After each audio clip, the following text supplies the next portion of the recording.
Hey guys, Kevin with MCrider. This week we got another ride-along video. The first part of this, we're going to talk about following distance in city traffic. We did this recently and I can't believe how many comments I got saying that people couldn't maintain an adequate following distance in their situation. Well, this week we're going to dispel some of those myths and show you how I ride here in DFW. And then I'm going to give you some tips and techniques for lane positioning and how to make yourself more visible on the road so that cars have a better chance of seeing you.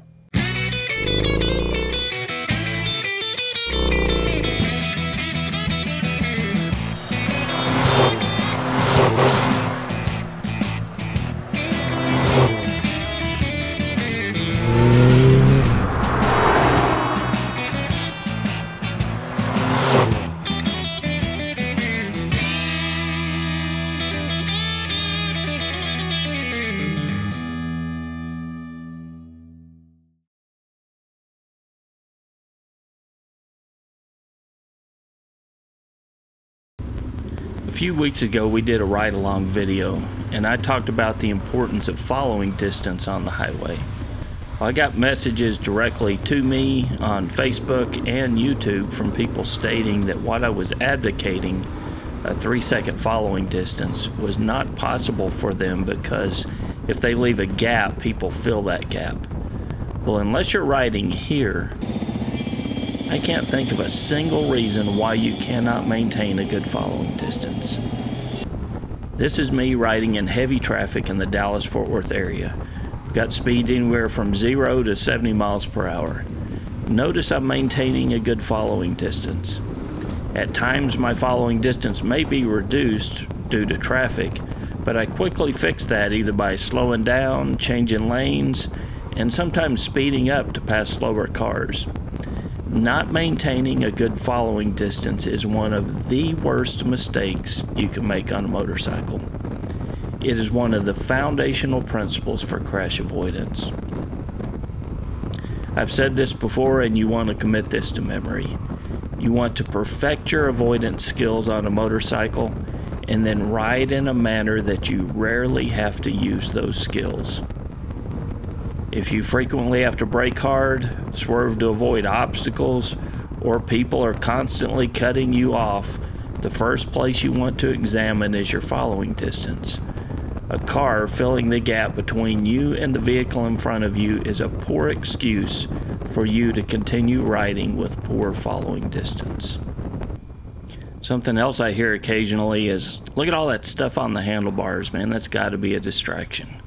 Well, it doesn't have to be. In fact, I see way too many cars that are distracted on the road because of cell phones. If you need to make adjustments to your GPS or your navigation, pull over. Take care of it on the side of the road and then get back out on the road.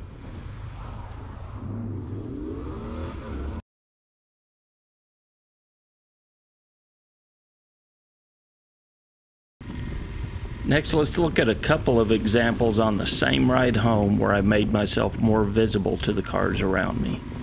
Having a good road strategy like this will save you from many close calls. In fact, I'm prouder of moments like these where I've used my brain to keep an incident from occurring in the first place rather than relying on my skills to avoid a possible accident. So notice my lane position here. Just left of the center line, and this is where I typically ride in situations like this. So look at our situation here. I've accelerated to about 38 miles per hour. We've got cars exiting a parking lot and cars parked on the side of the road creating a blind spot. To adjust for this, I've moved my lane position further to the outside of the lane. That's going to allow me to see that white car sooner and allow them to see me sooner as well.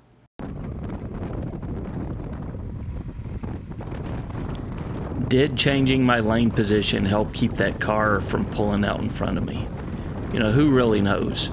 But the more often you ride with a good road strategy, the less often you'll find yourself having to take evasive maneuvers to avoid other cars.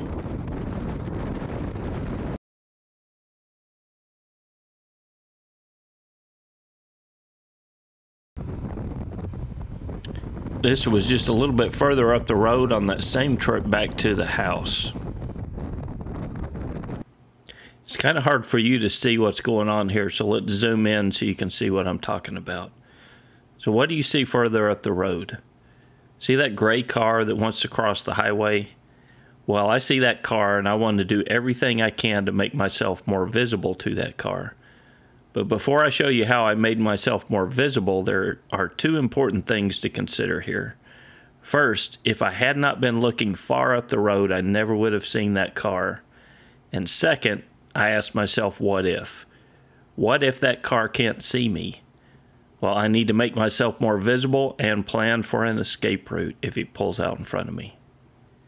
Just remember, as a motorcycle going up the road, you're a small profile.